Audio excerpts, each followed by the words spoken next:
निराकार याकू वेद कहला तेरे ब्रह्म जदि निर्गुण निराकार से साकार हेले काहेकि जदि साकार हेले तले राम रूप रे जन्म नेले काहेकि जदि राम रूप रे आसिले तले पिला दिने कोन कले जदि पिला दिने बढ़िया निराकार ताले सीतारामकर श्री रामकर जन्मर कारण कोन पिला दिनर खेल को मुक्ति कले सीतारामकर बाघर केमिति हैला राम राजा हे थांते तांकर राज्य अभिषेक विरोध काहेकि हैला राम काहेकि कोन को गले आ राम मनरे कोन कोन लीला कले रावण को केमिति उद्धार कले प्रभु राम राज्यर वर्णना किपरि होइछि रामकर कर्ममय जीवन कोन लीला समाप्ति किपरि हैला ज्ञान विज्ञान वैराग्य कथा मत टिके कहिबे काकभूषण महाराज गौरव रामायण पढ़िथिले सेटा टिके मते कहिबे आ श्री रामचंद्र प्रकृत गुप्त रहस्य कोन आ मानव श्रवण महिमा कोन आरंभ से सरिला संपूर्ण रामायण प्रिय सज्जन रामायण 14 प्रश्न जो आरंभ होला संख्या 14 रामायण 14 संख्यार महत्व माँ पार्वती शिव को राम विषय 14 प्रश्न पचारे रामकर वनवास हूँ 14 वर्ष राम सहित वाल्मीकि भेट है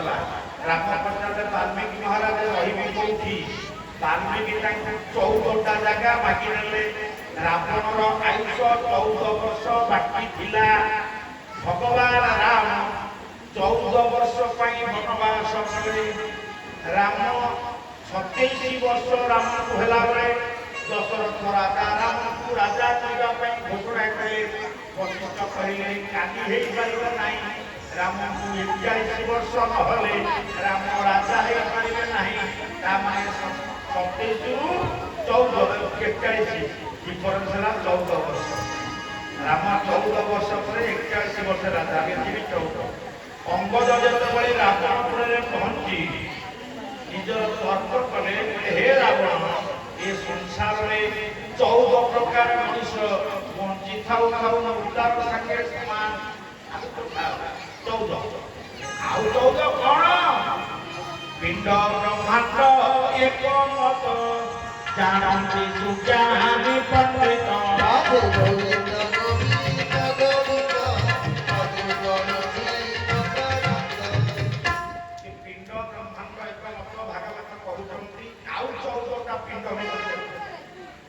शरीर भितर 14टा जगह काम वास करे पंच ज्ञानेन्द्रिय पंच कर्मेन्द्रिय 10 मन बुद्धि चित्त अहंकार 4 10 ये शरीर भितर 14 जगह काम वास करे ये शरीर 14टा जगह काम को विनाशन करे राम कृपा हे बनाई अमलिया भक्त भगवान की जय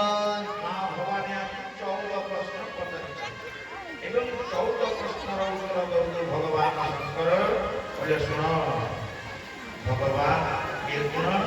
विश्वसुण ज्ञान भवानी सुनो भगवान स्वप्न महती निर्गुण भक्त जमी चाहे प्रभु से रूप धारण दिया मेरे गुण नयन ही सपन रसना राम सुनाम मन मुर रस पुटल सस तुलसी नदी चलला बोल श्री राम जय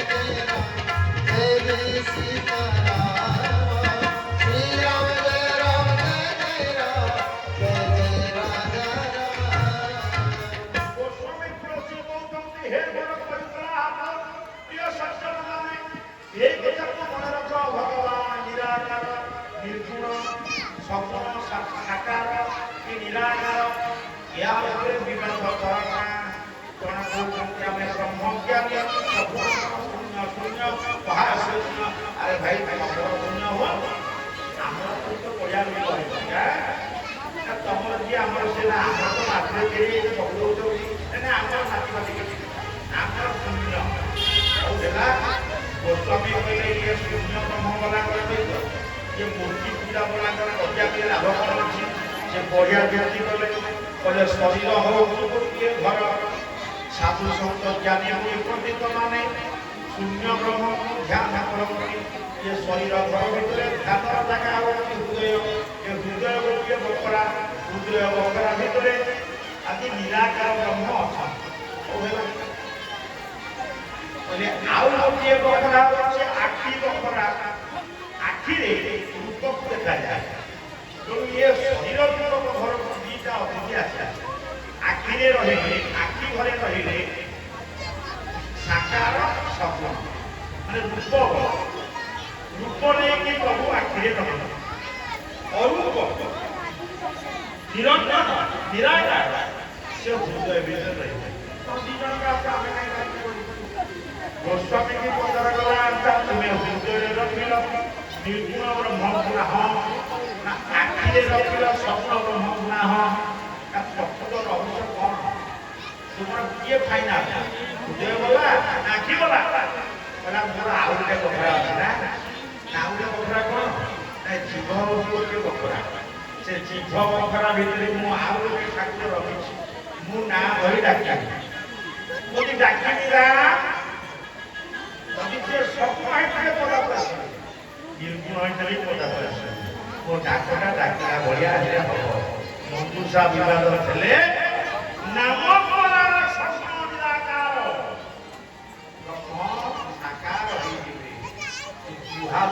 ନାମର ଭଗବାନୀ ବ୍ରହ୍ମ ସାକାର ହୁଅନ୍ତି କି ନିରାକାର ହୁଅନ୍ତି ଭକ୍ତ ଯେମିତି ଭାବରେ ପ୍ରଭୁ ଚାହେଁ ପ୍ରଭୁ ସେମିତି ଯଦୃଶୀ ଭବନସ୍ୟ ସିଦ୍ଧିର୍ଭବତି ତାଦୃଶ ଶାନ୍ତ ଗୋପାଳ ତିଳକ ମହାପୁରୁଷ ଅଚ୍ୟୁତାନନ୍ଦ ଏଇଟା ରାମରେ ମୋ ପ୍ରଭୁ କିଏ ଜାଣିଛୁ ନା କିଏ ଭାବ ବିନୋଦିଆ ଠାକୁର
प्रभु सर्वत्र विद्यमान आउ रामंकर अगुण महिमा होची गंभीरता रामंकर सगुण लीला होची स्वच्छता गोटे नदीर जल सेतिकी परिष्कार हब नदीर गंभीरता जेते अधिकांश नदी यदि गहरिया देखिए नदी कूଳରେ पानी गुड़ाक गोड़िया नई मछी पानीटा कूଳରେ गभीर कम मंडरे गभीरता अधिका तेणु अगुण महिमा रामकर होची राम कथा गंगार गभीरता और राम कथार सगुण लीला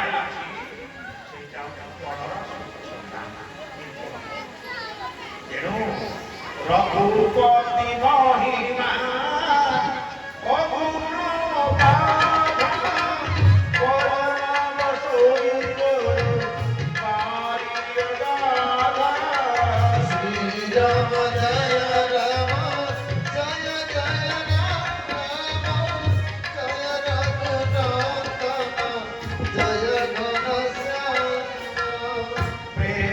ভগবতী বরণী না জয়ী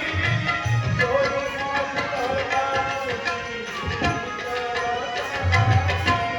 শ্রীরাম জয় রাম জয় জয় রাম জয় রঘুনন্দন জয় ঘনশ্যাম। और ये संसार इसी प्रकार व्यक्त होते हैं। ये कहले ज्ञानी, दूसरे कहले कर्मी, तीन कहले प्रेमी। ये ज्ञानी, कर्मी, प्रेमी तीन जन को पाई प्रभु अछन। और ज्ञानी मान को पाई प्रभु पर गभीरता दरकार। ज्ञानी चाहे राम कथारे गभीर तत्व कौन ज्ञानी ज्ञानी भक्त राम कथारू गभीर तत्व बोलता कर्मी भक्त चाहे मो प्रभुर कथार केते स्वच्छता केते निर्मलता मो प्रभु चरित्र यहाँ कर्मी भक्त चाहे और प्रेमी भक्त कौन चाहे जानते प्रभु कथार मधुरता केते मिठा केते आनंद अच्छी केते भाव अच्छी केते चेतना प्रभुर कथा शुणी प्रेमी भक्त आखि धारण विरोध हो जाए ज्ञानी भक्त आखि बुझेगी प्रभुर कथा तत्व नहीं जाए आहा से हूँ चाचक राजहंस क्षीर एवं नीर एकाठी देले से क्षीर पीदेव नीर छाड़देव जी दरकार जी नब जी दरकार नहीं छाड़ी चली हे भवानी ये मानस रामचरित मानसर तीन शब्द राम कथा राम लीला राम चरित भवानी तुम्हें रामचरित सुनित ना स्वामी प्रश्न कर जाए रामचरित